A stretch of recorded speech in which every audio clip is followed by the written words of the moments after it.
Welcome. Today we're going to talk about the basics of projectile motion. Up until now we've only talked about linear motion, which involves an object going in only one direction. Projectile motion is the idea that an object can travel in two directions at the same time. So let's get started. First off, if we have an object that moves in that direction at a speed of 50 meters per second at an angle of 30 degrees. We can say that it simultaneously has two components, an x component and a y component.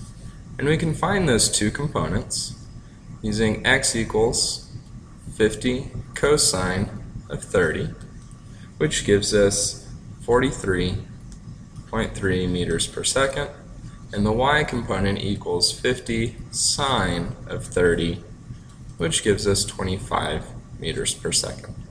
So what this actually means is that this object is simultaneously moving horizontally at a speed of 43.3 meters per second, as well as vertically up at 25 meters per second.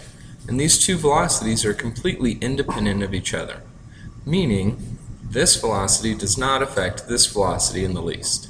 And we could easily increase or decrease one of the velocities without affecting the other. So let's look at a small example of how this works. Let's say we have a cliff, and this cliff is 15 meters tall, and we have an object that rolls off the top of that cliff at a speed of 2.5 meters per second. What we want to know is when the ball leaves the cliff, it's going to take a curved path down, and then it'll land some distance from the base of the cliff. And we want to know what that distance is, sometimes known as the range. So we want to know the range of this object rolling off the edge of the cliff. So as I mentioned, the x and the y components are completely separate from each other. So I recommend making two columns of your x components and your y components. That will help keep them completely separate in your mind. So let's start with the x. In our x direction, we can identify all of our variables. Our initial velocity is given as 2.5 meters per second.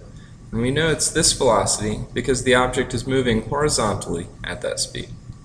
Our acceleration in the x direction is 0 because there's nothing in the x direction that's speeding it up or slowing it down. And then lastly, we're trying to find the range, which is also in the x direction. So now let's move to the y direction. We can do the same thing and list off our variables, except now our initial velocity in the y direction, the velocity that this object is going to have the instant it falls off the cliff in the vertical direction is going to be 0 meters per second.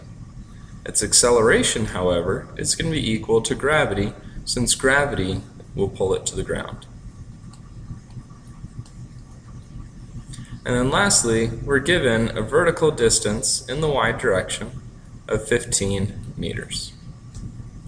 So now that we have our variables listed, we can go on and try and find time. Time is the key to all projectile motion problems. So first we need to figure out, is time going to reside in the x component or the y component? Ultimately our object is going to hit the ground here, but it's going to hit the ground there because gravity pulls it into the ground.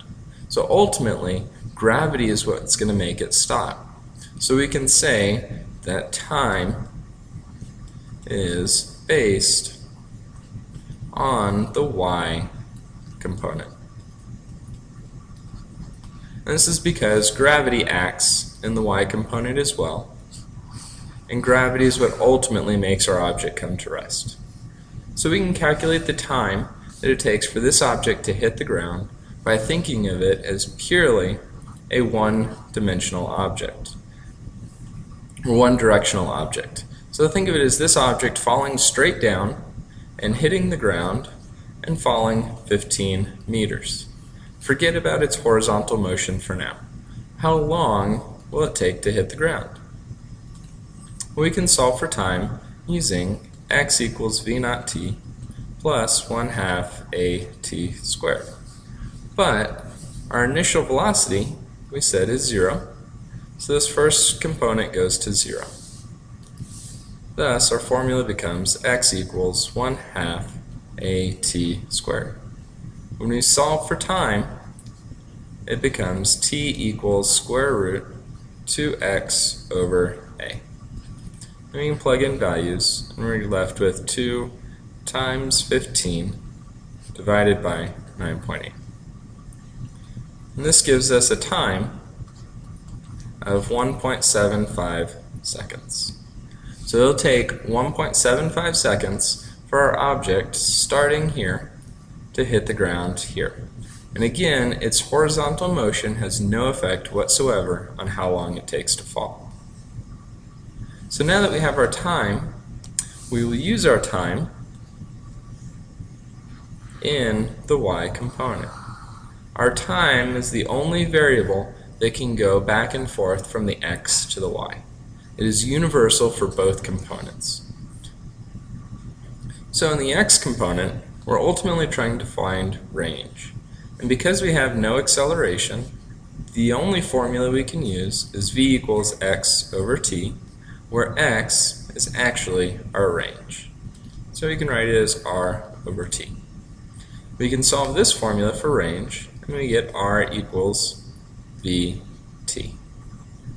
From here, all we have to do is plug in variables, our velocity in the x direction of 2.5, and the time that we just solved for of 1.75 seconds. We punch that into our calculator, and we get a final answer of 4.37 meters. So that is our range of how far the object will land from the base of the cliff.